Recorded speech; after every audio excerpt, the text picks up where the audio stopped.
Halo semuanya, nama saya Christopher dari Universitas Samratulangi Manado, Fakultas Ilmu Budaya, Prodi Sastra Inggris. Nah, pada kesempatan kali ini, saya bersama teman saya, yaitu Alianti dan Syarani dari jurusan yang sama, akan membahas tentang toleransi antar umat beragama. Silakan disimak ya. Apa itu toleransi? Nah, sebelum kita menggali lebih dalam tentang toleransi, kita harus mengetahui terlebih dahulu pengertian dari hal tersebut. Nah, toleransi adalah kemampuan individu untuk memperlakukan seseorang dengan baik. Sikap toleransi ini membiarkan orang lain punya pendapat berbeda dari kita. Pada hakikatnya, toleransi menjadi sebuah kesadaran untuk menerima dan menghargai perbedaan. Toleransi berasal dari kata bahasa Inggris, tolerance, berarti membiarkan. Menurut Kamus Besar Bahasa Indonesia, toleransi diartikan sebagai sikap toleran, mendiamkan dan membiarkan. Jadi, toleransi adalah cara menghargai, membolehkan, membiarkan pendirian pendapat, pandangan, kepercayaan, kebiasaan yang bertentangan dengan pendirinya. Nah, kebiasaan yang bertentangan dengan pendirinya, sikap toleransi menjaga perdamaian dan kerukunan di dalam masyarakat. Sila pertama Pancasila berbunyi, Ketuhanan yang Maha Esa. Artinya, Indonesia adalah negara ketuhanan, menghendaki warganya untuk menganut satu agama atau kepercayaan.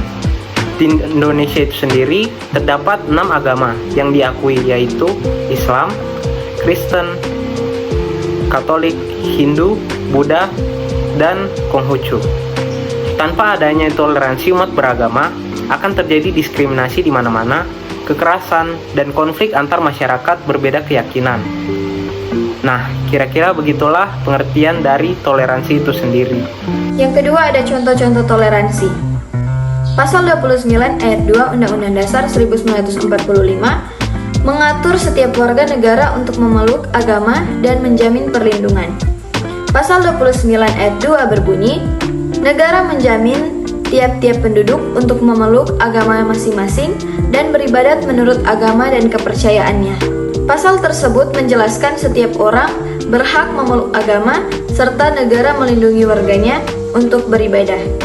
Contoh toleransi antar umat beragama antara lain, tidak memaksakan agama yang dianut ke seseorang yang berbeda keyakinan, menghargai dan menghormati agama yang dianut orang lain, tidak mengganggu ibadah dan jalannya kegiatan keagamaan orang lain, tidak merusak tempat ibadah dan mengganggu ketenangan orang lain, tidak menghina dan merendahkan agama orang lain, tidak berlaku diskriminasi pada seseorang yang berbeda agama di sekolah, tempat kerja, dan lingkungan, tidak mengucilkan warga yang berbeda keyakinan di lingkungan tempat tinggal, dan yang terakhir ada menerima perbedaan orang lain.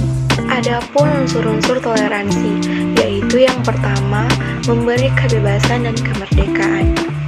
Kebebasan adalah kemampuan individu untuk bertindak sesuai keinginannya. Pada dasarnya, setiap manusia punya hak untuk memperoleh kebebasan berpendapat dan bertindak.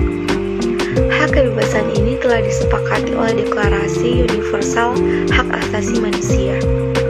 Yang kedua, mengakui hak setiap orang.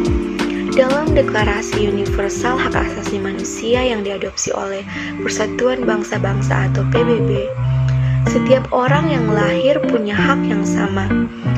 Hak asasi ini termasuk diakui, dihormati, dan dijunjung tinggi. Tanpa adanya hak asasi, akan terjadi penindasan pada individu. Yang ketiga, menghormati keyakinan orang lain. Setiap orang memiliki hak untuk memeluk agama tanpa paksaan dari orang lain. Hak kebebasan dalam beragama ini termasuk beribadah dan taat pada agama yang dianut.